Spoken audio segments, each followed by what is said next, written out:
কাবা ঘরের সামনে এসে গিয়েছি, আমি কোন দিকে মুখ করে আজান দেব? আমার কথা বুঝতে পারছেন? আপনাদের কষ্ট হচ্ছে নাকি? তো বাবাজি, হযরতে বিলাল বলছেন, ভাই আবু বকর, আমি এখন কোন দিকে মুখ করে আজান দেব? হযরতে আবু বকর সিদ্দিক বলছেন, আপনি কোন দিকে মুখ করে আজান দিতেন? বলে, আমি কাবা ঘরের দিকে মুখ করে আজান দিতাম। তো এখন আমি কাবা ঘরের সামনে এসে গিয়েছি, কোন দিকে মুখ করে আজান দেব? হযরতে আবু বকর বড় চিন্তায় পড়ে গেছে, সত্যিকারের কথা।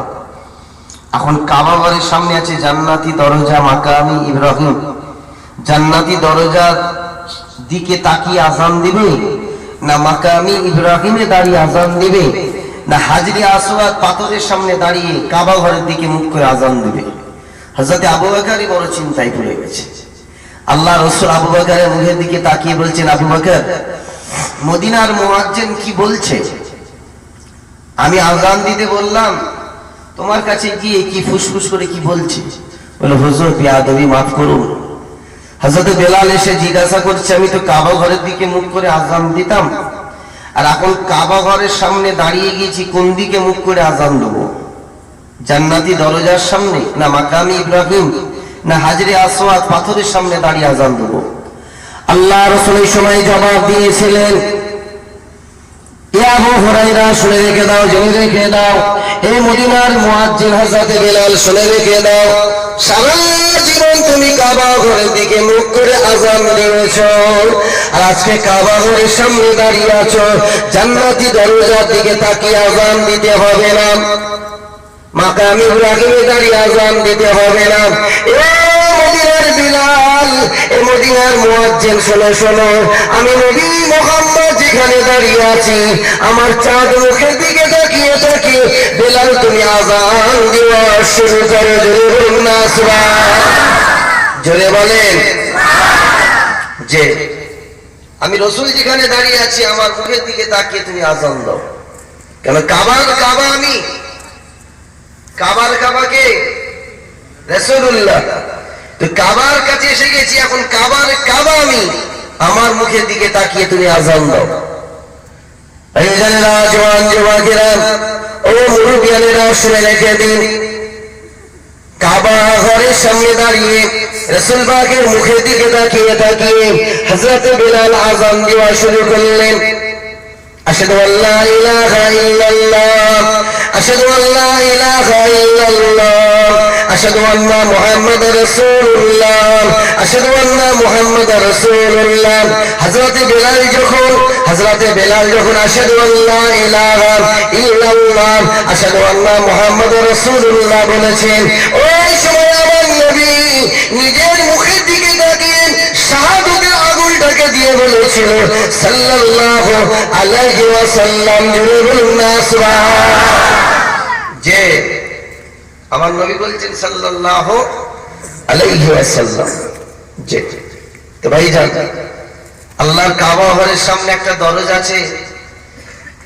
রাসূলকে আবু বকর জিজ্ঞাসা করছেন, ইয়া রাসূলুল্লাহ, কাবা ঘরের সামনে জান্নাতি দরজা, আল্লাহ পাক এই জান্নাতি দরজা কেন তৈরি করলেন? রাসূলকে জিজ্ঞাসা করছে, ইয়া রাসূলুল্লাহ, ইয়া হাবিবাল্লাহ, জান্নাতি দরজার গেটটা আল্লাহ কেন তৈরি করলেন? হযরত ইব্রাহিমকে তো আল্লাহ বলতে পারতেন, পুরো সারা সাতটা কাবা ঘর নির্মাণ করো, দরজা রাখার প্রয়োজন নেই। তো হযরত ইব্রাহিম কেন দরজাটা রাখলেন?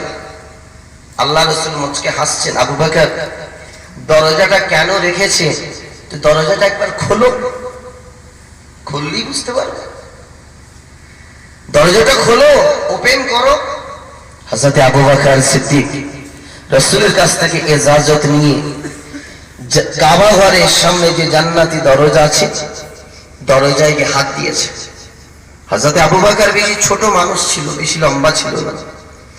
যখন দরজায় গিয়ে হাত দিয়েছে, শেরে খোদা হযরত আলী বলছেন, ভাই আবু বকর, আপনি দরজাটা হয়তো পুরোপুরি খুলতে পারবেন না, আপনি আমাকে ইজাজত দিতেন, তো আমি আলী আপনাকে একটু সহযোগিতা করতাম। তো হযরত আবু বকর বললেন, ভাই আলী, নবী রাসূল আমাকে হুকুম দিয়েছে, আপনাকে হুকুম দেয়নি। আমার হাত যাক আর নাই যাক, আমি চেষ্টা করব।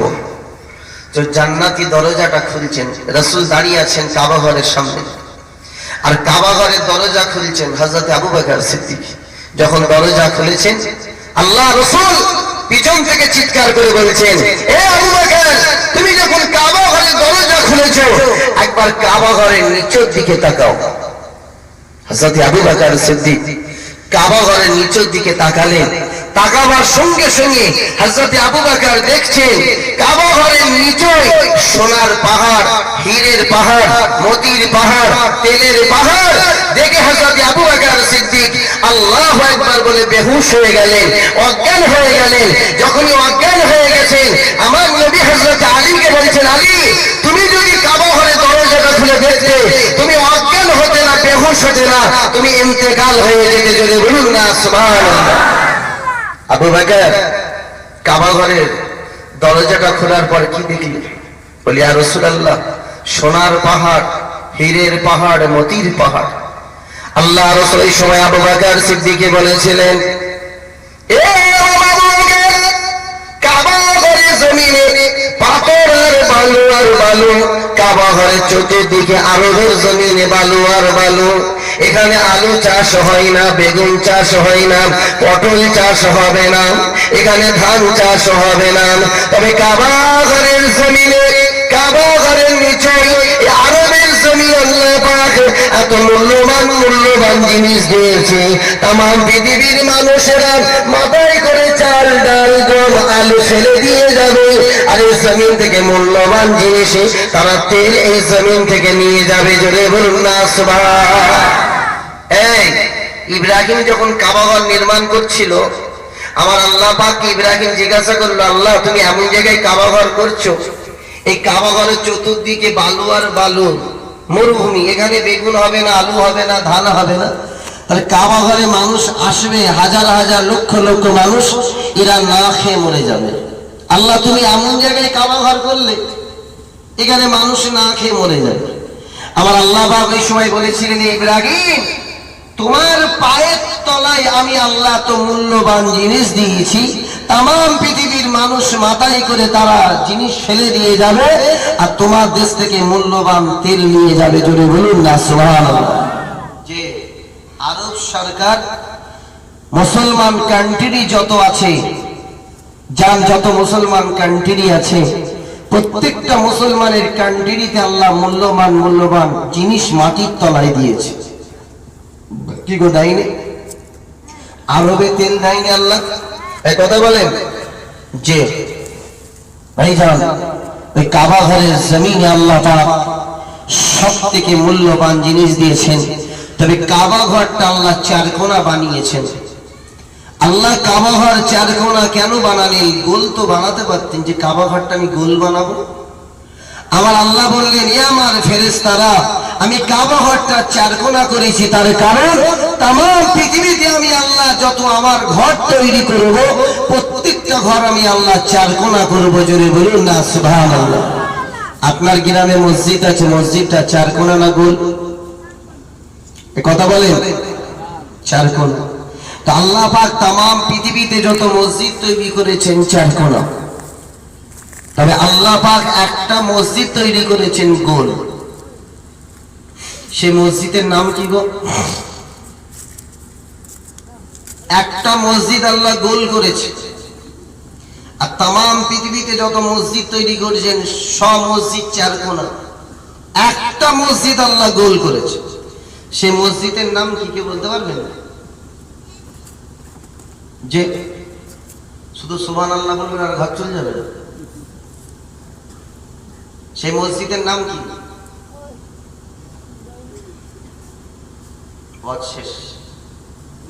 সেই মসজিদের নাম মসজিদে হারাম শরীফ, যেটাকে ফার্সিতে বলা হয় হেরেম শরীফ। হেরেম শরীফ আল্লাহর কাবা যেখানে আছে, কাবার চতুর্দিকে গোল মসজিদ আল্লাহ করেছে। আল্লাহ গোল মসজিদ কেন করলেন? ওখানে তাম পৃথিবীর হাজি বান্দারা গোল করে দাঁড়াবে, গোল করে দাঁড়িয়ে কাবাকে কেবলা বানিয়ে আল্লাহকে সিজদা করবে। জোরে বলুন না সুবহানাল্লাহ। মক্কা শরীফের মসজিদের নাম হলো মসজিদে হারাম শরীফ, আর মদিনা শরীফের মসজিদের নাম মসজিদে নবাবী শরীফ। মনে পড়ছে বারে? মসজিদে নবাবী শরীফ। আল্লাহর কাবা ঘরের চতুর্দিকে যে মসজিদ আল্লাহ তৈরি করেছেন, সে মসজিদে হারাম শরীফ তৈরি করেছিলেন আব্দুল্লাহ, আরবের বাদশাহ আব্দুল্লাহ। আগে কাবা ঘরের চতুর্দিকটা ফাঁকা ছিল, ফাঁকা। হাজী সাহেবদের কষ্ট হতো, মাথায় রোদ লাগতো, কষ্ট হতো বলে আব্দুল্লাহ মসজিদ তৈরি করেছেন গোল করে। আব্দুল্লাহ এত বড় নামাজের ঘর তৈরি করেছেন, সেই জামানায় 11 লক্ষ মানুষ একসঙ্গে দাঁড়িয়ে জামাতের সঙ্গে নামাজ আদায় করতে পারত। জোরে বলুন না সুবহানাল্লাহ। 11 লক্ষ মানুষ। এবারে বলুন 11 লক্ষ মসজিদে নামাজ পড়বে, এখন প্রতি বছর হাজী সাহেব বাড়ছে না কমছে গো? এই কথা বলে। আমি 2009 হজ পাকে গিয়েছিলাম। 2009 আমাদের সময় 1,26,00,000 মানুষ হজ করতে গেছে। 1,26,00,000। প্রতি বছর হাজী সাহেব বাড়ছে। তো আরবের বাদশাহ যিনি হলেন, সে তার নাম আহমদ ফয়সাল, আব্দুল্লাহর ছেলের ছেলের ছেলে। সে এসে বলছে, গদিতে বসি বলছে, আমি মসজিদে হারাম ভাঙবো, ভেঙে দেবো। এখন শায়েখরা বলছে, প্রজারা বলছে, বাদশাহ আহমদ ফয়সাল, আপনি যে মসজিদ ভাঙবেন, মসজিদ তো ভাঙার হুকুম দুনিয়ার কোনো মানুষের নাই। তো বাদশাহ বলছে, শোনো, নামাজি সংখ্যা যদি বেড়ে যায় তাহলে মসজিদ ভাঙার হুকুম আল্লাহ দিয়েছে। কি করে দেয়নি? আপনার মসজিদ যদি ছোট হয়ে যায়, ভেঙে বানানো যাবে না? তো বলছে, আজকে আমি মসজিদটা ভেঙে বড় করব, এত লম্বা চওড়া করব, মক্কা শরীফের গর্ভস্থান জান্নাতুল মুআল্লা, জান্নাতুল মুআল্লার গেট পর্যন্ত লাগিয়ে দেবো, এত লম্বা করব। একজন প্রজা বলছে, জাহাবানা সরকার, আপনি কিছুদিন আগে গদিতে বসেছেন, আপনার কাছে এত টাকা আছে কেন? মসজিদ ভাঙতে গেলে আপনাকে 1 বছরের মধ্যে মসজিদ তৈরি করতে হবে। কেন 1 বছর পরই আবার জিলহজ মাস, আবার হাজী সাহেবরা, তামাম পৃথিবীর হাজী সাহেবরা এই মক্কা শরীফে চলে আসবে। আপনি ভেঙে তৈরি করতে পারবেন তো? বলছে, শোনো, আমার কাছে এত অর্থ নাই, এত টাকা নাই, তবে আমার বড় করিব, আমার বড় কাছের মানুষ আমেরিকা, আমি আমেরিকার কাছ থেকে কিছু টাকা ধার করব, ধার করে মসজিদে হারামে লাগাবো, আর 5 বছরের পরে আমি ওই টাকা আমি শোধ করে দেবো আমেরিকাকে। বলে, আপনি আমেরিকার কাছ থেকে টাকা নিয়ে মসজিদে হারাম তৈরি করে দেবেন। এখন এই খবর শুনতে পেয়েছে যে বাদশাহ নাকি আমেরিকায় যাবে, গিয়ে সেখানকার টাকা নিয়ে এসে মসজিদে হারামে লাগাবে। এই খবর পেয়েছে একজন আল্লাহর বান্দা, নবীর পাগল, শরীয়তের পাগল, কোরআনের পাগল, আল্লাহর কাবা ঘরের পাগল। তার নাম উসামা বিন লাদেন। নাম শুনেছেন? নাম শুনেন?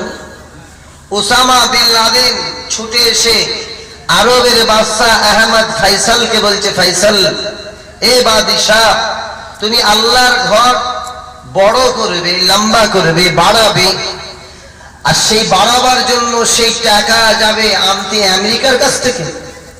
সে আমেরিকার টাকা নিয়ে সে আল্লাহর ঘরে লাগাবে? বলছে, হ্যাঁ। উসামা বিন লাদেন বলছে, এই আরবের বাদশাহ ফয়সাল, তবে শোনো, যে আমেরিকা আমার আল্লাহকে মানে না, যে আমেরিকার মানুষরা কাবাকে কিবলা বলে মানে না, যে আমেরিকা রাসূলকে মানে না, যে আমেরিকা রাসূল পাকের উম্মতিদেরকে মানে না, আর সেই দেশের টাকা নিয়ে এসে আমি আল্লাহর ঘরে লাগাবে, আমি উসামা আপনাকে ওই টাকা লাগাতে দেবো না। ফয়সাল বলছে, শোনো, টাকা যদি না লাগাতে দাও তো হবে কিভাবে?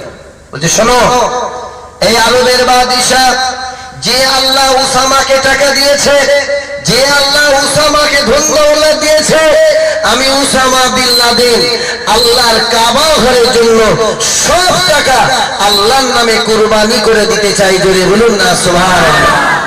আপনি আমাকে হুকুম দেন, আমি তৈরি করব, আপনাকে আমেরিকায় যেতে হবে না। আপনি পারবেন তো? বলে, শোনো, চলো আল্লাহর কাবা ঘরে দেখি। আল্লাহর কাবা ঘরে যাই।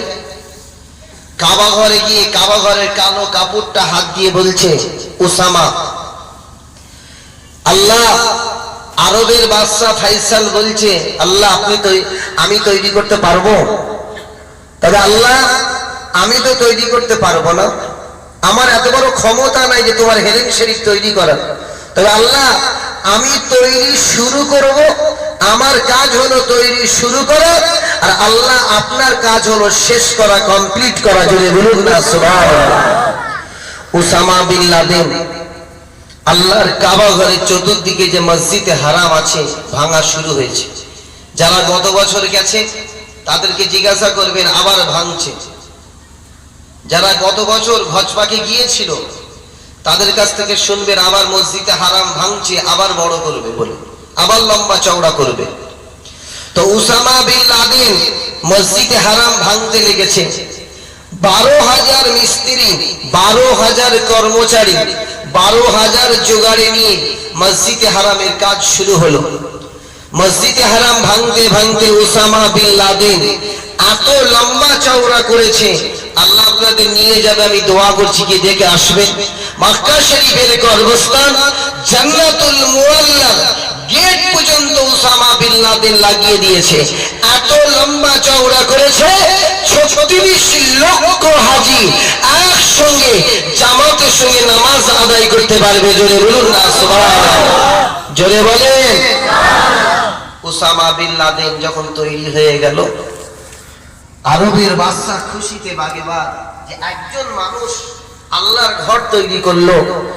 তো বাদশা ছুটে এসে উসামা বিন লাদেনকে জড়িয়ে ধরেছে, ভাই উসামা আমি কিন্তু বড় খুশি, আপনি খুশি? উসামা বিন লাদেন বলছে, বাদশা আপনি খুশি? বলছে আমি খুশি। আপনি খুশি হতে পারে, তবে আমি কিন্তু খুশি না। যখন বলেছে উসামা আমি খুশি না, আল্লাহর কাবা ঘরের কালো কাপড়ে হাত দিয়ে বলছে, আল্লাহ আরবের বাদশা খুশি, তবে আমি কিন্তু খুশি না। তো বাদশা বলছে আপনি কেন খুশি না? বলছে শোনো, মক্কার জমিনে আল্লাহর কাবা আছে, আর কাবার কাবা আছে মদিনার জমিনে। কাবার কাবা মদিনার জমিনে আছে। আমার রাসূল যেখানে শুয়ে আছেন, আমার নবী যেখানে শুয়ে আছেন, আমার নবীর মাথার উপরে একটা মসজিদ আছে, সেই মসজিদের নাম মসজিদে নববী শরীফ। নববী শরীফটা বড় ছোট। আপনি যদি আমাকে হুকুম দিতেন, আমি মদিনার মসজিদ নববী শরীফ আমার রাসূল পাকের দরবারে গিয়ে, আমার হাবিবুল্লাহর দরবারে গিয়ে, আমি রাসূল পাকের দরবারে গিয়ে ওই মসজিদটাও আমি একটু ভেঙে লম্বা চওড়া করে দিতাম। যতক্ষণ পর্যন্ত আমার নবীর দরবারে আমি কিছু না করতে পারবো, ততক্ষণ পর্যন্ত আমি উসামা খুশি না। জোরে বলুন না সুবহানাল্লাহ। তো মক্কার বাদশা বলছে শোনো, এই আমি কিন্তু আরবের বাদশা, আমি মক্কার বাদশা, আমি রিয়াদের বাদশা, আমি কুয়েতের বাদশা, আমি কুফার বাদশা, তবে আমি মদিনার বাদশা নই। মদিনার বাদশা আমার আল্লাহ আমার রাসূলকে করেছেন। জোরে বলুন না সুবহানাল্লাহ। জোরে বলেন। আমার রাসূলকে জিজ্ঞাসা করতে হবে। মদিনার জমিনে যত দায়িত্ব আল্লাহ নবীর হাতে দিয়েছে, আমার হাতে দেয়নি। বলছে তাহলে রাসূলের দরবারে, নবী পাকের দরবারে এক রাত থাকার পারমিশনটা আমাকে দিন। আমি রাসূলের দরবারে গিয়ে আমি রাসূল পাককে গিয়ে বলবো, আমার হায়াতুন নবী, আমার জিন্দা নবীর দরবারে গিয়ে বলবো আমাকে হুকুম দাও। আরবের বাদশা বলতে লাগে, এ ভাই উসামা শোনো শোনো, আল্লাহ রাসূল যদি আপনাকে হুকুম দেয়, আমার নবী যদি আপনাকে হুকুম দেয়, আপনাকে এক রাত থাকার পারমিশন দিতে পারবো। আর আমার নবী যদি হুকুম না দেয়, 1 ঘন্টা রাসূলের দরবারে থাকার পারমিশন দিতে পারবো না। এ উসামা শোনো শোনো, আমার নবী আমার রাসূল কাউকে রাসূলের দরবারে এক রাত থাকার পারমিশন দেয় না, তবে আমার নবী একজনকে এক রাত থাকার পারমিশন দিয়েছিল। তিনার বাড়ি হলো হিন্দুস্তানের জমিনে, তিনার নাম হলো আবু বকর সিদ্দিক। জোরে বলুন না সুবহানাল্লাহ। ওনাকে পারমিশন দিয়েছে, আর কাউকে পারমিশন দেয়নি। তবে উসামা তুমি কেঁদো না, ভাই উসামা তুমি কেঁদো না, যাও মদিনার মসজিদে চলে যাও। মদিনার মসজিদে গিয়ে আল্লাহ রাসূলের দরবারের দিকে তাকিয়ে আল্লাহ রাসূলের কাছে দোয়া চাইতে যাও।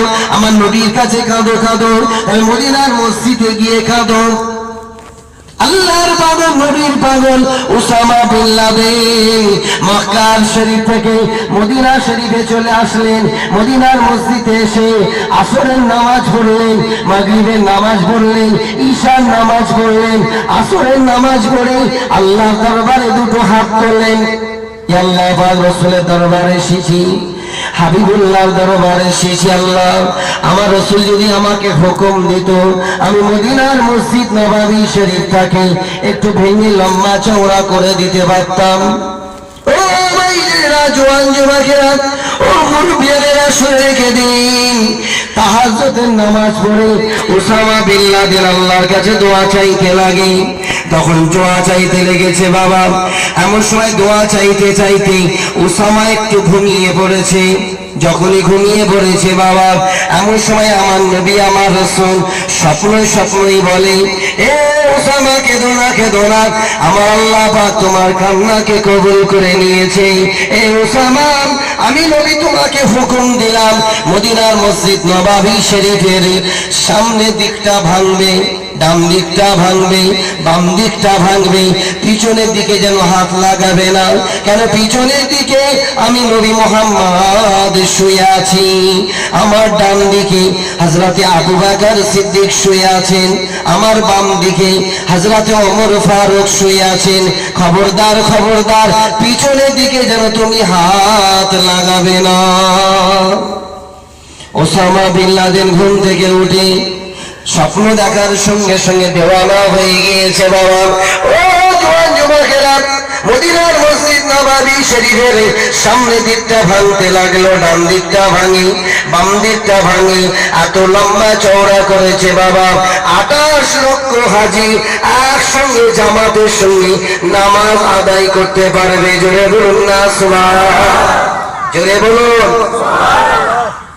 তাই জনেরা, জওয়ান যুবকেরা, সবাই বলে সাদ্দাম হোসেন মারা গেছে, ওসামা বিন লাদেনকে মেরে দিয়েছে, লিবানের প্রেসিডেন্ট গাদ্দাফিকে মেরে দিয়েছে বাবা। কিন্তু মারেনি, সাদ্দামকে মেরে দেয়নি, লিবানের প্রেসিডেন্ট গাদ্দাফিকে মেরে দিয়েছে, তারপরে ওসামা বিন লাদেনকে মেরেছে। আবার বলছে বাংলাদেশের ওই কি নাম, দেলোয়ার হোসেনকে নাকি এবার ফাঁসি দিবে। সবই তো আমেরিকার চক্রান্ত, কথা ঠিক না বেঠিক? বাংলাদেশের বাবার ক্ষমতা আছে দেলোয়ার হোসেনকে ফাঁসি দিবার? এর বাবার ক্ষমতা নাই। এটা হলো আমেরিকার চক্রান্ত। আমেরিকা যা বলছে তাই। যে মুসলমান মাথা চাড়া দেবে, যে মুসলমান শরীয়তের কথা বলবে, যে মুসলমান কওমের কথা বলবে, যে মুসলমান নামাজের কথা বলবে, যে মুসলমানদেরকে একতাবদ্ধ করবে, তার বক্তব্য হলো তাকে মেরে দাও, দুনিয়া থেকে তুলে দাও। তা বাবাজিরা শুনে রেখে দিন, জেনে রেখে দিন, আল্লাহ পাক রব্বুল আলামিন সাদ্দামকে দুনিয়া থেকে তুলে নিয়েছে, গাদ্দাফিকে দুনিয়া থেকে তুলে নিয়েছে বাবা। আফজাল গুরুকে কিছুদিন আগে ফাঁসি দিয়েছে, সেও দুনিয়া ছেড়ে চলে গিয়েছে। তবে শুনে রেখে দিন, জেনে রেখে দিন, আমার আল্লাহ পাক রব্বুল আলামিন ওসামা বিন লাদেনকে এখনো দুনিয়ায় জিন্দা অবস্থায় রেখেছে। জোরে বলুন না সুবহানাল্লাহ। আল্লাহ তাকে জীবিত অবস্থায় রেখেছে। দুনিয়ার কোনো মানুষকে মারতে পারবে না। তার কারণ আমার আল্লাহ বলেছে, যে বান্দা আমার হয়ে যাবে, আসমান জমিন তার হয়ে যাবে, 18,000 মখলুক তার হয়ে যাবে, আমি আল্লাহ স্বয়ং তার হয়ে যাব। জোরে বলুন না সুবহানাল্লাহ, জোরে বলেন। আল্লাহর কাবা ঘরের সামনে একটা বিল্ডিং তৈরি করছে ওসামা বিন লাদেন। যারা এই বছরে হজ পাকে যাবে বা যারা গিয়েছিল তাদেরকে জিজ্ঞাসা করবেন, একটা বিল্ডিং তৈরি করছে কাবা ঘরের সামনে। আব্দুল আজিজ গেট, যে গেটের সামনে একটা বড় ঘড়ি আছে, সেই ঘড়ির পিছনে ওসামা বিন লাদেন একটা বিল্ডিং তৈরি করছে 100 তলা। এত বড় বিল্ডিং মক্কা শরীফে কোনো জায়গায় নেই।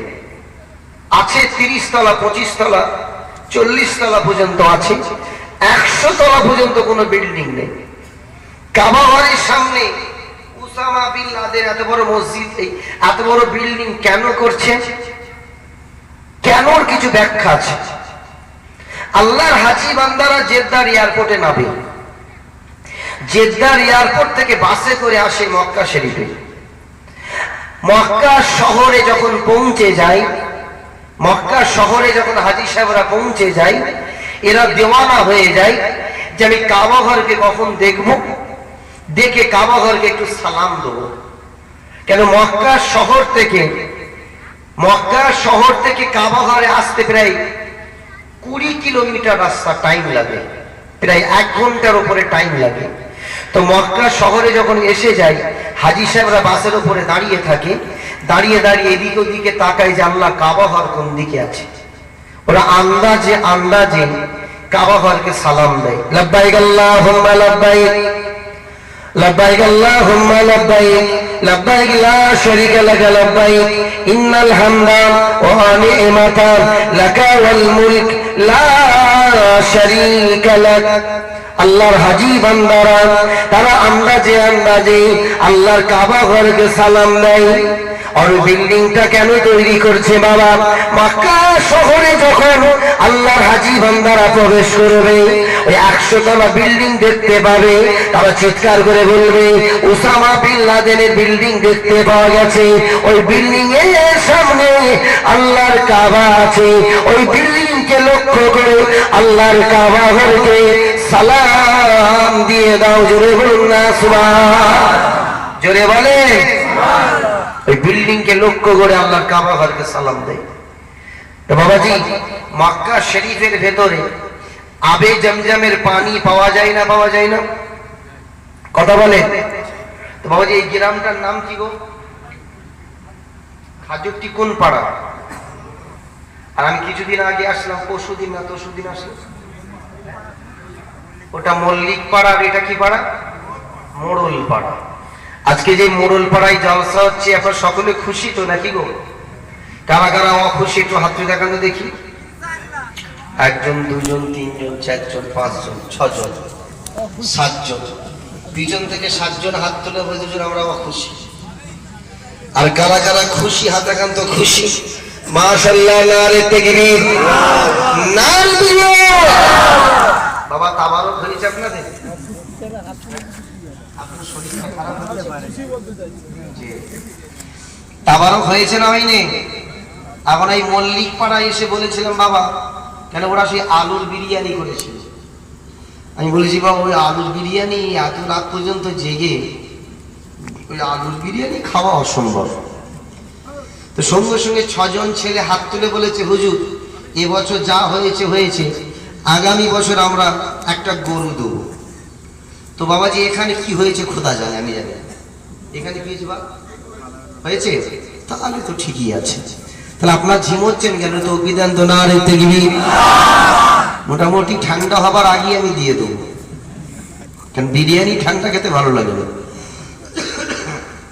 আর আমার তো বাবাজি খুবই জ্বর, জলসায় আমি তো আসবো না বলে দিয়েছি যে আমি জলসায় যেতে পারবো না। ওদেরকে সন্ধ্যের সময় ফোন করে বলে দিয়েছি বাবু আমি জলসায় যেতে পারবো না। গতকালও যাইনি, ডায়মন্ড হাওড়ায় 2টো ছিল, যাইনি। তো আজকেও 2টো আছে, আমি যেতে পারবো না। তেরা বলছে হুজুর আপনি যদি না আসেন সব ম্যাচাকার হয়ে যাবে। তা আপনি আসেন 1 ঘন্টা বলবেন আর চলে যাবেন। তো বাবাজি, ওই মল্লিক পাড়ায় জলসা করে ঘরে গিয়েছি, মানে শরীরটা খুব ক্লান্ত লাগছে বলে আমি ভোরবেলা নামাজ পড়ার আগে আমি গোসল করে নিয়েছি। কত বললেন না, ফজরের নামাজ আগে একটু গোসলটা খুব গরম লাগছিল, গোসল করেছি, ব্যাস আল্লাহর হুকুম ধরে গেছে, বুঝতে পেরেছেন না? তো বাবাজি, আসার মতো নয়, এই ছেলেদের মহাব্বতে এসেছি, 2-4 কথা বলবো, এখান থেকে বিদায় নিয়ে চলে যাব। তবে একটা কথা মাথায় রাখবেন, আজকে কারোর উদ্দেশ্য আমরা এসেছি, যারা আমাদের মা দাদা দাদি কবরে শুয়ে আছে তাদের মাগফিরাতের জন্য, তাদের জন্য দোয়া চাওয়ার জন্য আমরা এখানে এসে বসেছি। তো আগামী দিন আমরাও আসবো, আপনার যখন 40-এ হবে, আপনার যখন 7 দিনে হবে, তখন কিন্তু আমরাও এসে দোয়া চাইব। এটা মনে রাখবেন, মরণ একদিন আসবে, মরণ কারোর কথা শুনবে না। ও আজরাইল এত নিষ্ঠুর, কারোর কথা শুনবেন, দুনিয়ার কোনো মানুষের কথা শুনবেন, একমাত্র আল্লাহর কথা। আল্লাহ যখনই হুকুম করবে তখনই ছুটে আসবে, যেভাবে হোক আপনার জানটা বের করে নিয়ে যাবে। তবে ওর জানে কিন্তু ময়া দেওয়া নেই। ওর যদি জানে ময়া দেওয়া থাকতো তাহলে মানুষ একটু আরামের সাথে মরতে পারত। ওর জানে ময়া দেওয়া নাই বলি মানুষের একটু জিভ বেরিয়ে যায়। যখন জানটা বেরোয়, কারোর দেখবেন জিভ বেরিয়ে গেছে, কারোর দেখবেন চেয়েই মরে গেছে, কারোর দেখবেন নাক দিয়ে পানি গড়াচ্ছে, কারোর দেখবেন কান দিয়ে রক্ত বেরোচ্ছে, আর কারোর দেখবেন চোখ দিয়ে পানি বেরোচ্ছে। দেখবেন মরণের পরে দেখবেন নাক দিয়ে পানি বেরোচ্ছে কি চোখ দিয়ে পানি বেরোচ্ছে। নাক দিয়ে পানি বেরোচ্ছে কেন? আজরাইল নাক দিয়ে জানটা বের করেছে। কথা বুঝতে পারছেন না? ওই নিঃশ্বাস প্রশ্বাসের সঙ্গে জানটা বের করেছে, এত কঠিন ভাবে জানটা টেনেছে, নাক দিয়ে লাংসের ভেতর দিয়ে পানি বেরোতে শুরু হয়ে গেছে। অনেকজনে দেখবেন চোখ দিয়ে পানি বেরোয়, কেন? তারা আজরাইল তার চোখ দিয়ে জান বের করেছে। কথা বুঝলেন না? অনেকজন দেখবেন মুখ দিয়ে লালা বেরোয় এখান থেকে, কারোর মুখের ভেতর দিয়ে জান বের করে, কারোর কানের ভেতর দিয়ে জান বের করে, কারোর পায়ের গোড়ালি থেকেও জান বের করে। বুঝতে পেরেছেন? অ্যাক্সিডেন্ট হলো, পা ভেঙেছে, কোমর ভেঙেছে, মরে গেছে, পায়ের গোড়ালি দিয়ে জানটা বের করে নিয়ে চলে গেছে। আজরাইল যেখান দিয়ে সুযোগ পাবে সেখান দিয়ে জান বের করবে। তবে কান দিয়ে বের করছে, চোখ দিয়ে বের করছে, নাক দিয়ে বের করেছে, এটা আল্লাহ হুকুম দিয়েছে বলে ও বের করছে। নাহলে আজরাইলের বাবার ক্ষমতা ছিল না যে চোখ দিয়ে জান বের করবে। বুঝতে পারছেন? পীর আল্লামা সাইফুদ্দিন সিদ্দিকী নাম শুনেছেন? পীর আল্লামা সাইফুদ্দিন সিদ্দিকী, পীর আল্লামা আবুল ফারা হুজুর ইন্তেকাল করলেন, শুনেছেন আপনারা? আজকে তার 7 দিনে হচ্ছে। পীর আল্লামা সাইফুদ্দিন সিদ্দিকী রাত্রি 9টার সময় সীতাপুরে হুজুরের বাড়িতে আসলেন। তিনি গাড়ি করে আসলেন, ছোট্ট একটা রিক্সা ছিল, তিনার রিক্সার উপরে বসে ঘরের ভেতরে ঢুকেছেন। লাশ আছে সেই ঘরের উপরে, সেটা তো দাদা হুজুর লিখে বলে আর ঘর ছিল, ঘরটা একটু উঁচু, সে উঁচু থেকে নিচে লাশটা নামানো হলো যে হুজুর এসেছেন বড় ভাই। পীর আল্লামা আবুল ফারা সিদ্দিকী ছোট, উনি বড়, তো লাশটাকে নিচে নিয়ে আসা হলো। নিচে নিয়ে আসা হলো তো পীর আল্লামা সাইফুদ্দিন সিদ্দিকী লাশটাকে পাশে নিয়ে মুখে হাত বুলোচ্ছে, ছোট ভাই তুমি আমাকে রেখে দুনিয়া ছেড়ে চলে গেলে, হ্যাঁ আমি তো বড় আছি, তুমি চলে গেলে, যাক আল্লাহর হুকুম, তুমি চলে গেলে। তবে শোনো, আমার আব্বা কিন্তু খুব খুশি, আমার আব্বা কিন্তু খুব খুশি। এই আবুল ফারা, আমার আব্বা খুশি, তোমার আব্বা খুশি, হ্যাঁ আমার ছোট চাচাজি খুশি, বড় চাচাজি খুশি, আমার দাদা হুজবির কেবলাও খুশি তুমি গেছো। তবে শোনো, আমি তোমার জন্য একটু দোয়া চাইবো। কেন? দোয়াটা কেন চাইছেন? তিনি জানাজার নামাজে এসে দোয়া চাইতে পারবেন না, ওই জন্য খাটিয়ার সামনে তিনি বসে বসে দোয়া চাইছেন। যখন দোয়া চাইতে শুরু করেছেন, দোয়া চাইতে চাইতে বলছেন, আজরাইল, এ আজরাইল, তুই আমার ভাইকে এত কষ্ট দিলি কেন? হ্যাঁ 3 দিন হসপিটালে রাখলি, আল্লাহ যখন হুকুম হয়ে গিয়েছিল তো 3 দিনের মধ্যে তুই জানটা বের করতে পারতিস, তো আজরাইল আমার ভাইকে এত কষ্ট দিলি কেন? উনি দোয়া চাইছেন আর বলছেন, আজরাইল তুই আমার ভাইকে এত কষ্ট দিলি কেন? সে নার্সিংহোমে এতদিন কষ্ট পেল, আল্লাহ যখন হুকুম হয়ে গিয়েছিল তুই জানটা আগেই বের করে নিতে পারতিস, তুই এত কষ্ট দিলি কেন? আজরাইল তোর জানে কবে ময়া আসবে, তোর জানে কবে দয়া আসবে, তোর কবে জানে ময়া আসবে, একটু বল। আজরাইল যা করেছিস করেছিস, তবে শোন, আমার ভাই আবুল ফারা সিদ্দিকী তিনি আল্লাহর ওলি। তবে শোন আজরাইল, আমার ভাই যখন কবরে যাবে দেখবি আল্লাহর মালাইকা ফেরেশতারা আসবে, তারা চুমু খেয়ে তারা চলে যাবে, তারা সল জব করবে না। জোরে বলুন না সুবহানাল্লাহ, জোরে বলে। দেখবি আমার ভাই কবরে যখন যাবে আজরাইল দুটো ফেরেশতা এসে চুমু খেয়ে চলে যাবে, তারা সল জব করবে না। হ্যাঁ আজরাইল তোর কি জানে ময়া নাই? তো ভাইজান একজন পীর আল্লাহর ওলি তারও জানটা বের করেছে, তারও 3 দিন হসপিটালে থাকতে হয়েছে। কথা ঠিক না বেঠিক? হযরতে মা ফাতেমা যখন ইন্তেকাল করেছিলেন তিনারও একটু কষ্ট হয়েছে। হ্যাঁ তাহাজ্জুদের নামাজ থেকে ফজরের নামাজের আগে পর্যন্ত তিনি জাকামদানির কষ্ট পেয়েছেন, হযরতে মা ফাতেমা। তো মা ফাতেমা যদি জাকামদানির কষ্ট পায়, পীর আল্লামা আবুল ফরাজ সিদ্দিকী যদি 3 দিন হসপিটালে বাবা গো মা গো যদি করে, তাহলে আপনার আমার কি হবে? কথা বলেন, আর কথা বুঝতে পারছেন? ভাইজানেরা, জওয়ান যুবকেরা, ও মুরব্বিয়ানেরা, শুনে রেখে দিন, মরণ একদিন আসবে বাবা, মরণ কারোর কথা শুনবে না। ও বাবাজিরা শুনে রেখে দিন, জেনে রেখে দিন, জান্নাতের মধ্যে আল্লাহ পাক একটা গাছ তৈরি করেছেন, এই গাছটার নাম হলো সাবান। সাবান গাছের তলায় হযরতে আজরাইল সব সময় বসে থাকেন, তার কাজ হলো 24 ঘন্টা ওই গাছের তলায় বসে থাকা কাজ। সাবান এই পেট যেটাকে গাছ বলা হয়, গাছের তলায় বসে থাকে, ওর কাজ হলো ওই গাছের তলায় বসে থাকে। গাছটার নাম হলো সাবান।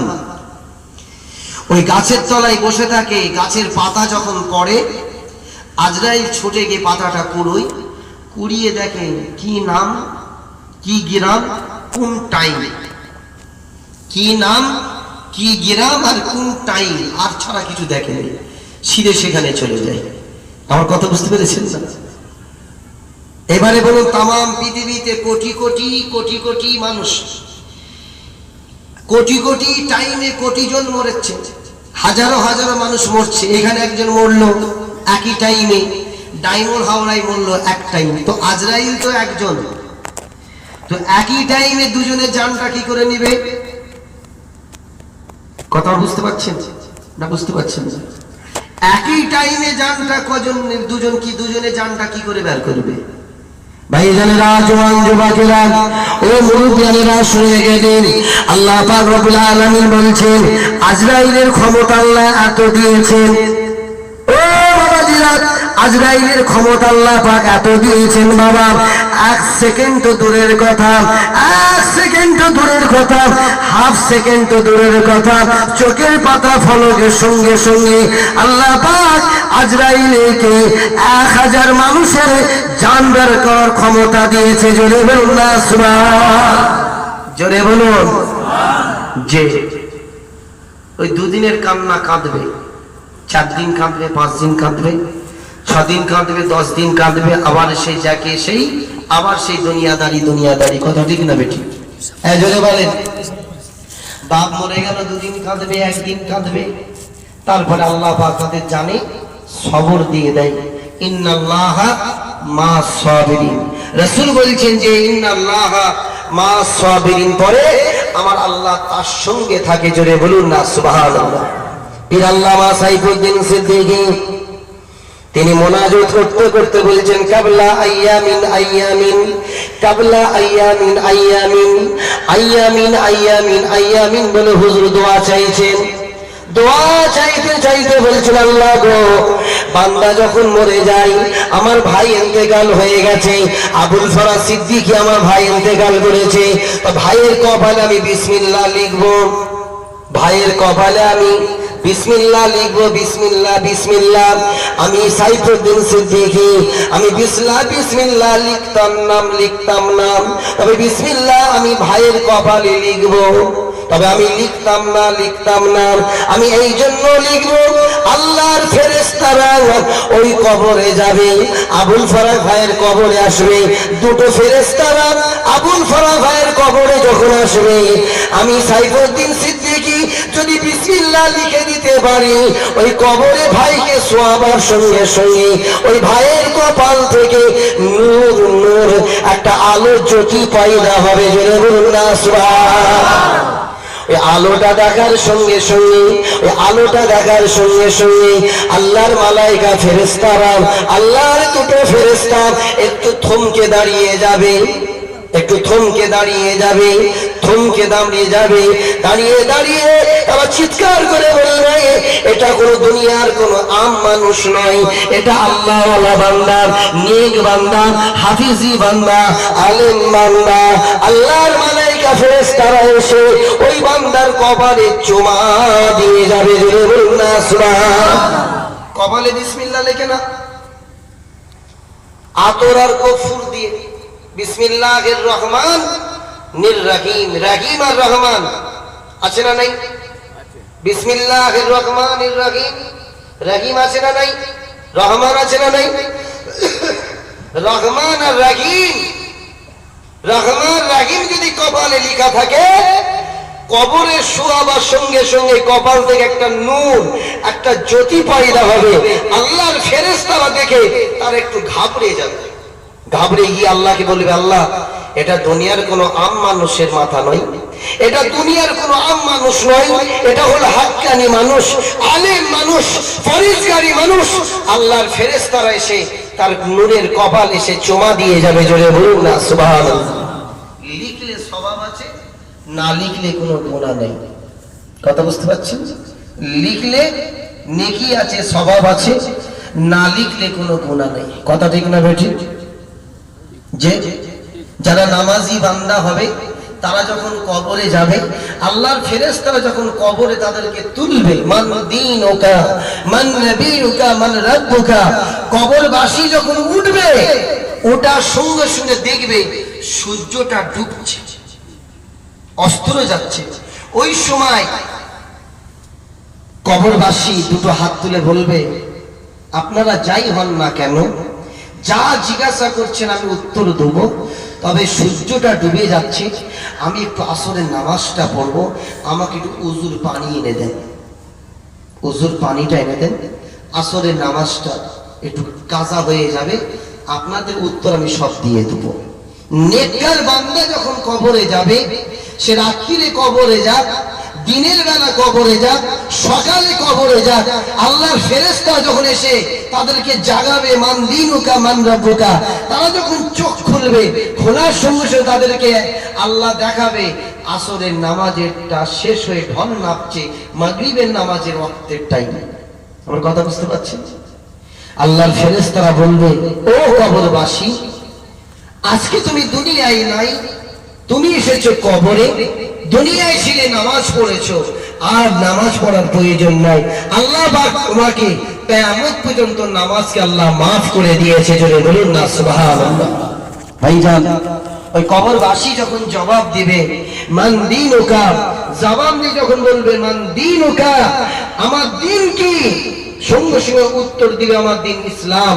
যখন ইসলাম বলবে, তার মুখ, দাঁত, জবান, ঠোঁট, মুখ, আল্লাহ তার নূর নূর একটা জ্যোতি করে দিবে। জোরে বলুন না সুবহানাল্লাহ। আল্লাহর মালাইকা ফেরেশতারা বলবে, শোনো, আমি বলেছি মান দীনুকা, তোমার দিন কি জিজ্ঞাসা করেছি। কবরবাসী জবাব দিয়েছে, তার মুখ থেকে একটা নূর, একটা জ্যোতি বের হচ্ছে। ওই সময় যে আরেকজন কানা ফেরেশতা আছে, সে এসে বলবে মান নবিয়ুকা। যখন মান নবিয়ুকা জিজ্ঞাসা করবে, ওই সময় কবরবাসী বলবে, আমার নবী জনাবে মুহাম্মদ রাসূলুল্লাহ সাল্লাল্লাহু আলাইহি ওয়াসাল্লাম। ওই সময় দুটো ফেরেশতারা দুজন মিলে ছুটে এসে ওই কবরবাসীর ঠোঁটে চুমা দিয়ে দিবে। জোরে বলুন না সুবহানাল্লাহ। যে কবরবাসীকে বলবে, আর কিছু তোমাকে জিজ্ঞাসা করতে হবে না, তুমি শুয়ে পড়ো, যেমন অবস্থায় ছিলে তেমন অবস্থায় শুয়ে পড়ো, তোমার রূহ আল্লাহ ইল্লিনে কিয়ামত পর্যন্ত রেখে দিবে। জোরে বলুন না সুবহানাল্লাহ। ইল্লিন, ইল্লিন, সাতবক আসমানে রূহ আমানত থাকবে কিয়ামত পর্যন্ত। আর ওই লাশ যদি হাফেজ হয়, আলেম হয়, হাজি হয়, নেককার বান্দা হয়, সে যদি সবসময় পবিত্র অবস্থায় থাকে, দুনিয়াতে যদি সে পবিত্র যদি অবস্থায় থাকে, তাহলে আমার লাশকে আমার আল্লাহ কিয়ামত পর্যন্ত টাটকা রেখে দেবে। জোরে বলুন না সুবহানাল্লাহ। আল্লাহ রাসূল বলছেন, আখিরি জামানায়, শেষ জামানায় কোন আমার উম্মত উম্মতি যদি শরীরটাকে হেফাজত করে, তায়াম্মুম উযু অবস্থায় যদি থাকতে পারে, শরীরটাকে যদি পবিত্র অবস্থায় রেখে দিতে পারে, আমার আল্লাহ কিয়ামত পর্যন্ত লাশটাকে কবরে টাটকা রেখে দিবে। জোরে বলুন না সুবহানাল্লাহ। কোনো বরফ দিতে হবে না, আর কোনো এসি চালাতে হবে না। কথা ঠিক না বেঠিক? এই বাবাজি, পিয়ারডাঙ্গা নাম শুনেছেন? পিয়ারডাঙ্গা আমাদের কষ্ট হচ্ছে নাকি? শেষ করে দেবো? আস্তে সুস্থে বলছেন তো? না না, তো আমি এখনই শেষ করে দেবো, দেরি করবো। পিয়ারডাঙ্গা আমার দাদা হুজুর কেবলার মেয়ের কবর আছে, জানেন? এই জানেন না? এই কথা বলেন না। পিয়ারডাঙ্গাতে আমার দাদা হুজুর কেবলার মেয়ে, তাহলে আমার ছোট হুজুর কেবলার কি হবে? বোন। এই কথা বলেন না। আমাদের কি হবে? ফুফু আম্মা। যে তিনি যখন ইন্তেকাল করলেন, সব হুজুররা সেখানে গিয়ে জানাজার নামাজ পড়ে এসেছেন। ছোট হুজুর কেবলা 7খানা গাড়ি নিয়ে 7 দিনে এই 40-এ করতে গেলেন। 7খানা গাড়ি নিয়ে 40-এর দোয়া সর্বসানী হবে। সব হুজুররা গেলেন গাড়ি করে, সব হুজুররা, বড় মেজো হুজুর, ছোট হুজুর কেবলা, হ্যাঁ, 9 হুজুর কেবলা সবাই গেলেন পিয়ারডাঙ্গাতে। পিয়ারডাঙ্গায় গিয়ে ছোট হুজুর কেবলা জলসা করছেন। দিনের বেলা হচ্ছে, 10টা থেকে জলসা শুরু হয়েছে, খাওয়ান দাওয়ান হবে। এই হুজুররা নিজেরাই সব খরচা করে রান্না বান্না ওখানে হয়েছে। ছোট হুজুর কেবলা জলসা করতে করতে বলছে, বাবা আমার বোনের একটু কবরটা আমি জিয়ারত করব। মেজো ভাইও থাকবে আর 9 ভাই থাকবে, আমরা সবাই আগে জিয়ারতটা করে নিই।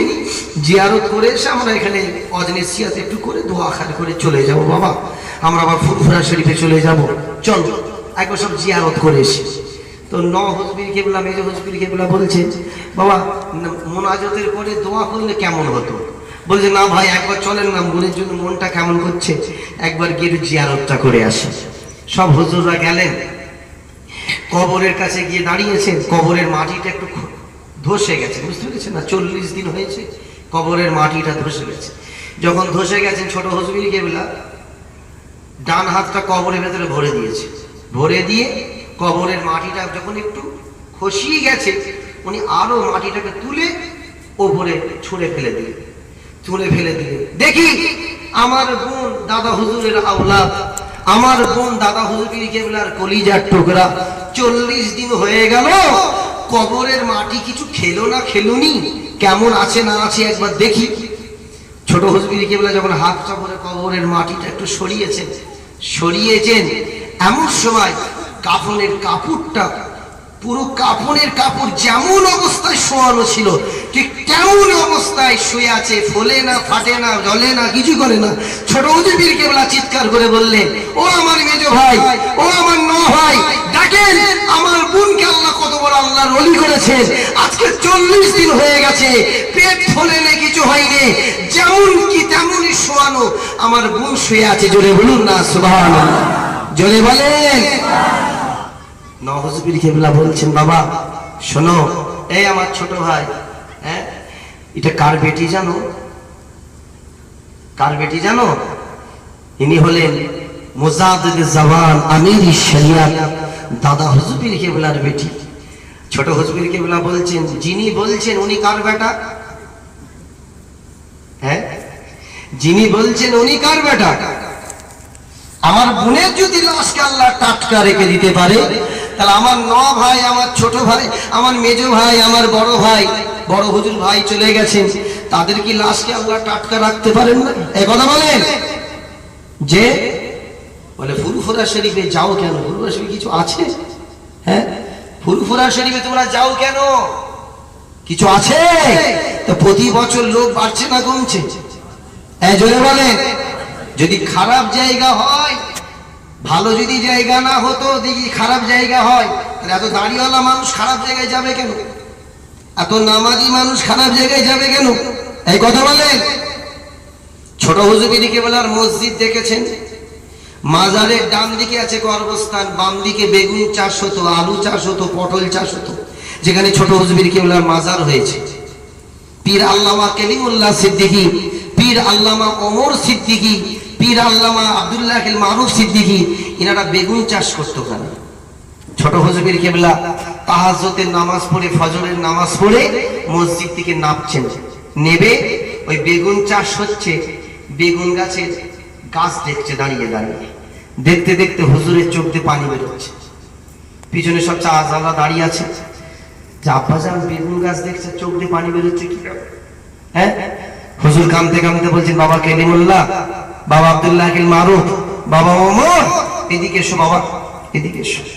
শোনো, আমি জুলফিকার যখন মরে যাব, আমি জুলফিকার তোমার আব্বা যখন ইন্তেকাল করব, আমার কবরটা এখানে দিবে, আমার কবরটা এখানে দিবে। ওই সময় পীর আল্লামা কেলিমুল্লাহ সিদ্দিকী বলছেন, আব্বাজান কর্মস্থান তো এটা, এই ডান দিকে কর্মস্থান, এ তো কর্মস্থান, তো আমরা চাষবাস করি। আমি বলছি না এখানে কবর দিতে, এখানে আমার কবর দিবে। আমি জায়গা দেখিয়ে দিলাম, এখানে আমার মাটি দিবে।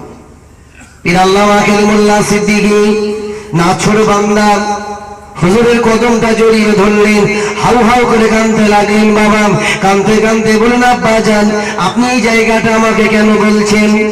এখানে আপনি কেন শোবেন? কবর তো ওখানে, ওখানে যদি আপনার কবর হয়। বলছে, না আমার এখানে কবর দিও। কেন আব্বাজান আপনাকে এখানে শোয়ানো হবে?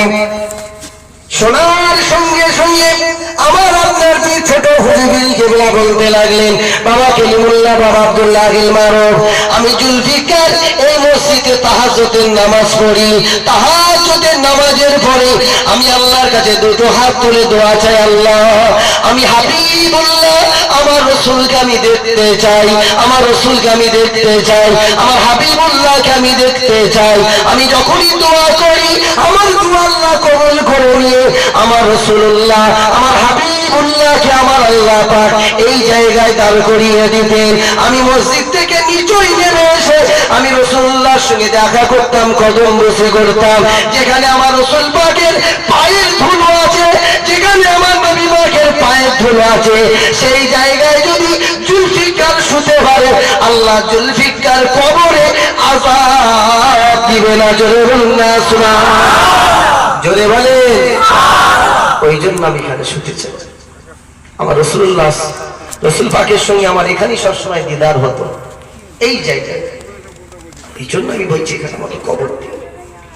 ভাইজানেরা, জওয়ান যুবকেরা, ও মুরব্বিয়ানেরা, শুনে রেখে দিন, আমার আপনার পীর মুজাদ্দিদে জামান দাদা হুজুর পীর কেবলা, আমার আপনার পীর মুজাদ্দিদে জামান দাদা হুজুর পীর কেবলা বসে আছে। আল্লামা হুজুরকে বললেন, এ বাবা রুহুল আমিন, আমি আবু বকর যখন দুনিয়া ছেড়ে চলে যাব, আমি যখন ইন্তেকাল হয়ে যাব, আমার কবরের সামনে, আমার কবরের সামনে আমার মুরিদরা, আমার ভক্তরা যখন এসে আমি আবু বকর আমাকে সালাম দিবে, আমি আবু বকর আমাকে যখন সালাম দিবে, আমার জন্য আল্লাহ ওয়াজাবাত লাহু শাফাআতি, আমার জন্য ওয়াজিব হয়ে যাবে ওই সালামের জবাবটা দেওয়া। জোরে বলুন না সুবহানাল্লাহ, জোরে বলেন।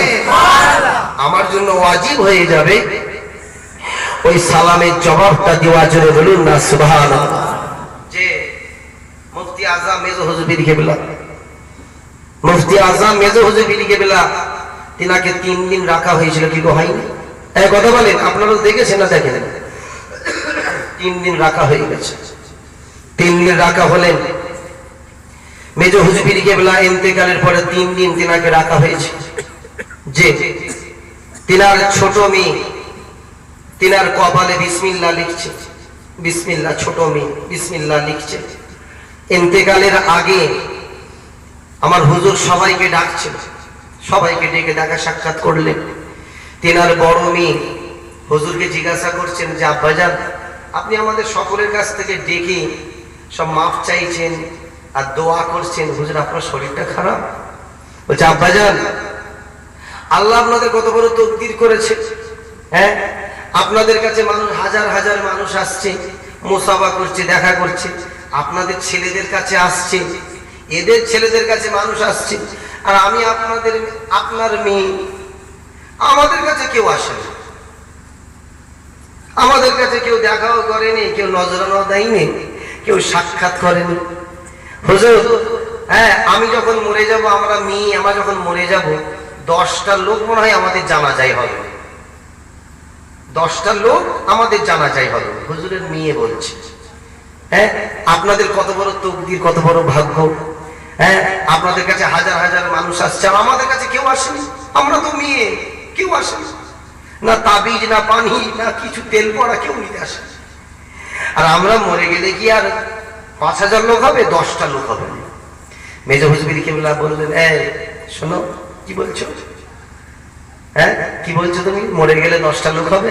এই আমি তোমার আব্বা বলে দিচ্ছি, আমি আবু জাফর, আমার মরণের পরে আমার জানাজায় যদি 50,000 লোক হয়, আর আমি তোমাকে বলে দিলাম তোমার মরণের পরে আল্লাহ 25,000 লোক দেবে। জোরে বলুন না সুবহানাল্লাহ। বাপের দোয়া কবুল হয়েছে না হয়নি? মেজ হুজুর কেবলার মেয়ে ইন্তেকাল করলেন 21, 22, 23, 22 তারিখে ইন্তেকাল করেছে। কথা ঠিক না বেঠিক? হ্যাঁ কথা বলেন। ইন্তেকাল করলেন 22 তারিখে, জানাজা হলো 23 তারিখ। 10টা লোক হয়েছিল বাপ? হ্যাঁ লক্ষ লক্ষ মানুষ জানাজা পড়লো। তাহলে মেজ হুজুর কেবলা বললেন, এই আমার জানাজায় যদি 50,000 হয়, তোমার জানাজায় 25,000 হবে। জোরে বলুন না সুবহানাল্লাহ। বাংলাদেশ থেকে একজন মেহমান এসেছে মেজ হুজুর কেবলার ইন্তেকালের 1 সপ্তাহ আগে। রফিক হুজুরের খেদমত করতেন। রফিক এসেছেন, এসে খেদমত করছেন। আর উনি রাত্রিরে হেঁটে হেঁটে এসে রাত 2টোর সময় এসে দরজা ঠুকছে। রফিক ভাই দরজা খুলেছে, খুলে বলছে, কি খবর? বলছে, আমি আব্বার সঙ্গে দেখা করবো। হ্যাঁ আব্বা ঘুমোচ্ছে এখন। বলছে, একবার কদম বসি করবার চলে যাব। হুজুরের ঘুম ভেঙে গেছে। বলছে, কে বাবা? হুজুর আব্বা জান ওই বাংলাদেশ থেকে কি এসেছে, শুধু আপনার সঙ্গে মুসাফা করবেন, শুধু কদম বসি করবার চলে যাবে। বলে, বাবা বহু দূর থেকে এসেছে, ডাকো না, কি বলছে দেখি। বলছে, আব্বা যে রাত 2টো বাজে, ফজরের নামাজের পরে দেখা। বলছে, বাবা দেখো না একটু, কি বলছি একটু দেখো না। হ্যাঁ দরজা খুলে দিয়েছে, মানুষটা ছুটে এসেছে। এসে পাটা জুড়ে দিয়ে বলছে, আব্বা জান 17 বছর পরে আপনার কাছে এসেছি। 17 বছর পরে কি খবর? আজকে বাপের কথা মনে পড়েছে? 17 বছর পরে। বলে, আব্বা সে পাসপোর্ট ভিসা এখন কি ঝামেলা সব হয়েছে, আব্বা ঠিক টাইম পাই না, আসতে পারেন, কি খবর কি? হ্যাঁ বলে, আব্বা জান ওই কিছু কথা আমি বলার জন্য এসেছিলাম। বলে, বাবা বলো, কি কথা বলবে? বলে, আব্বা জান ওই একটা কথা আমি আপনাকে বলবো। কি বলবে বলো? কি বলবে বলো? বলছে, আব্বা জান এখন বলবো না ফজরের নামাজ পড়ে বলবো? বলছে, এক্ষুনি বলো না, বলো। বলছে, আব্বা জান ওই ইমাম মেহেদী কবে আসবে? ইমাম মেহেদীর কি জন্ম হয়ে গেছে? ইমাম মেহেদী কবে আসবেন, আর ইমাম মেহেদীর জন্ম হয়েছে না হয়নি? আমরা শুনেছি ইমাম মেহেদী আসবেন আখিরি জামানায়, তো তেনার জন্ম হয়েছে না হয়নি? হুজুর একটু বলেন না। এই কথাটা জিজ্ঞাসা করার জন্য বাংলাদেশ থেকে ছুটে ছুটে এসেছি। হাসছে, বলছে, মিয়া এই কথাটা জিজ্ঞাসা করার জন্য বাংলাদেশ থেকে এসেছো, আর আমি তোমার আব্বা আমার খোঁজ খবর নিতে আসেন? হ্যাঁ বলছে, আব্বা জান এই প্রশ্নটা আমার শুধু অন্তরে জাগে, কাউকে জিজ্ঞাসা করতে পারি না। এখন আপনি আমার পীর, আপনাকে আমি জিজ্ঞাসা করছি। আমার শোনা, আমার আপনার পীর মেজর হুজুর কেবলা বললেন, বাবা আমার মুড়ি শোনো শোনো শোনো, ইমাম মেহেদীর জন্ম হয়েছে না হয়নি? ইমাম মেহেদী কবে আসবেন? তবে শোনো শোনো, ইমাম মেহেদীর জন্ম তো দূরের কথা, ইমাম মেহেদীর সঙ্গে আমার আল্লাহ পাক, আমি আবু জাফর, ইমাম মেহেদীর সঙ্গে আমার সঙ্গে আল্লাহ 3 বার জিন্দা মোলাকাত করিয়ে দিয়েছে। জোরে বলুন না সুবহানাল্লাহ। 3 বার মোলাকাত করিয়ে দিয়েছে। তিনি বাক্কা জোয়ানি হালতে আসবে, আর তিনার সঙ্গে আমার আল্লাহ 3 বার দেখা করিয়েছে। বাবা আমার মুড়ি শুনে রেখে দাও, তোমার আব্বা জান, তোমার দাদা পীর ইন্তেকালের আগে বারবার বলতেন, আল্লাহ পাক তুমি যদি আমার হায়াত দিতে, তুমি যদি আমার হায়াত দিতে, আমার এই সিলসিলার ঝান্ডাটা আমি ইমাম মেহেদীর হাতে তুলে দিয়ে যেতাম। আমার এই সিলসিলার ঝান্ডা আমি ইমাম মেহেদীর হাতে তুলে দিয়ে যেতাম। তোমার দাদা হুজুর বেঁচে আছে গো? চলে গেছে। আমার বড় ভাই, তোমার বড় হুজুর, আমার বড় ভাই, তোমার বড় হুজুর ইন্তেকালের আগে বারবার বলতেন, আল্লাহ পাক আমার আব্বা জানের এই সিলসিলার ঝান্ডাটা আমি মুরিদ মুতাকিদিনকে নিয়ে আমি ইমাম মেহেদীর হাতে তুলে দিয়ে যাব। বাবা আমার মুড়ি, তোমার বড় ভাই বেঁচে আছে নাকি বলো? তোমার বড় ভাই দুনিয়া ছেড়ে চলে গেছে, তবে আমি মেজ হুজুর, আমিও আল্লাহকে বলেছি, আল্লাহ পাক তুমি যদি আমার হায়াত দাও, হায়াত দাও, আমার এই সিলসিলার ঝন্ডাটা আমি ইমাম মেহেদীর হাতে তুলে দিয়ে যেতাম। কিছুক্ষণ পরে হুজুর মাথাটা নিচু করলেন, হুজুরের নুরানি চোখ দিয়ে পানি বের হতে লাগে। হুজুর কাঁদতে কাঁদতে বললেন, ও বাবা আমার মুরিদ, এই ওয়াদাটা আমার আল্লাহ কবুল করবে না, আমার হবে না, হবে না। আল্লাহ পাক তার আগে আমার মওত দিয়ে দেবে, আমি ইন্তেকাল হয়ে যাব।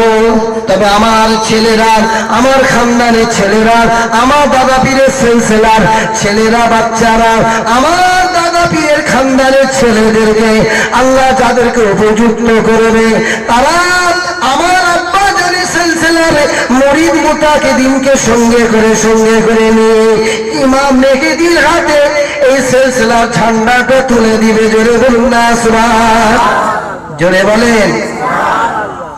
ইমাম মেহেদী যখন আসবেন, দাদা পীরের সিলসিলার ঝান্ডাটা কার হাতে যাবে? জোরে বলেন। ইমাম মেহেদীর হাতে যাবে। যেহেতু তিনি ইমাম, তেনার কথা অনুযায়ী তামাম পৃথিবীর মুসলমানদের চলতে হবে। তিনি তামাম পৃথিবীতে যত দেশ, প্রত্যেকটা দেশের বাদশাহ, প্রত্যেকটা দেশের রাজা আমার আল্লাহ ইমাম মেহেদীকে করবে। জোরে বলুন না সুবহানাল্লাহ, জোরে বলেন। যে তিনি কত বছর রাজত্ব করবে তামাম পৃথিবীতে? 40 বছর। আর তারপরে আল্লাহ কাকে পাঠাবেন? হযরত ঈসা রুহুল্লাহ, সাতবক আসমান থেকে নিচে আসবেন। তিনার নাম কি? হযরত ঈসা রুহুল্লাহ। তিনি দুনিয়ায় আসবেন, তিনিও রাজত্ব করবেন। তবে তিনি নবী হয়ে আসবে না, আমার আখিরি নবীর উম্মত হয়ে আসবেন। তিনি যখন ইন্তেকাল করবেন, তিনার জানাজা হবে মদিনার জমিনে, মদিনার মসজিদে তিনার জানাজার নামাজ হবে, তিনার দাফন হবে, তিনার কবর হবে আমার রাসূল পাকের সবুজ গম্বুজের ভেতরে। কেউ জানেন তো নাকি? কেউ জানেন না? রাসূল পাকের মাজার যেখানে আছে, রাসূল পাক যেখানে শুয়ে আছেন, আমার আপনার নবী যেখানে শুয়ে আছেন, আমার নবী পাকের ডান দিকে শুয়ে আছেন হযরত আবু বকর সিদ্দিক, রাসূল পাকের বাম দিকে আছেন হযরত ওমর ফারুক। ওমর ফারুকের বাম দিকে একটা কবর রেডি অবস্থায় আছে, এখনো কারোর মাজার হয়নি। কার মাজার হবে? হযরত ঈসা রুহুল্লাহর কবর হবে। জোরে বলুন না সুবহানাল্লাহ।